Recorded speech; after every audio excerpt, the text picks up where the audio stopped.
It's 2025. Do potential employers still care about job hopping? I'm Lila Huelster with AgHires, and right now, job hopping or staying in jobs for shorter periods of time is more common than ever before, especially with the younger generation. They're staying in jobs for 1, 2, maybe 3 years, then moving up to really try and gain more skills and get some pay increases every time they switch jobs. We've seen more of the baby boomer generation, on the other hand, being very loyal to their employers and staying 15, 20 plus years. However, we are in the years of peak boomer retirement, so we're going to see less and less of this as time moves on and those younger gens step up and take on those roles. That said, though, the age of the hiring manager may play a role in how they view those transitions on your resume. A more seasoned hiring manager may value that longevity more, where a millennial hiring manager might not see 3 jobs in 5 years as anything to bat an eye at. There's no definite answer if employers care about job hopping because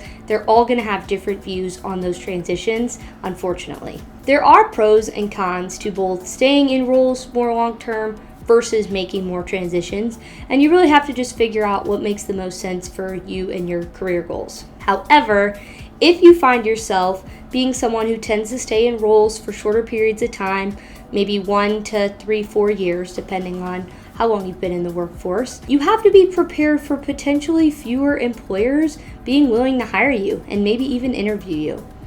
It may become fewer and fewer the more short-term jobs you add to that resume. The biggest difference it's going to make in your chance of finding your next job is the reason for those transitions. Do they make sense? How are you explaining them to a potential new employer in an interview? Next time you're interviewing, put yourself in that hiring manager's shoes.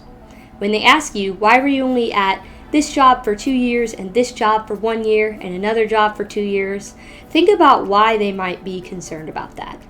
An employer doesn't want to hire someone they know they're going to have to replace in maybe a year or 2. That said, you need to be prepared to explain those transitions in a way that's not going to paint you as a red flag for that employer. If you don't have good reasons for those transitions and they don't make sense, or it looks like you've been let go from all those jobs, they're probably going to decide they don't want to take a risk on you. At the end of the day, you have to do what's best for you and your career.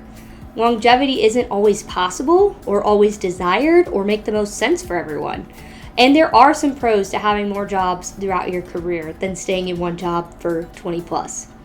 But you just have to be prepared for potentially fewer employers being willing to consider you as a candidate. And if they do decide to interview you, you need to be prepared to confidently talk about those transitions. If you're on the job hunt, make sure to check out AgHires job board for thousands of jobs in agriculture, food production, horticulture, and more. And follow us on social media for more career advice.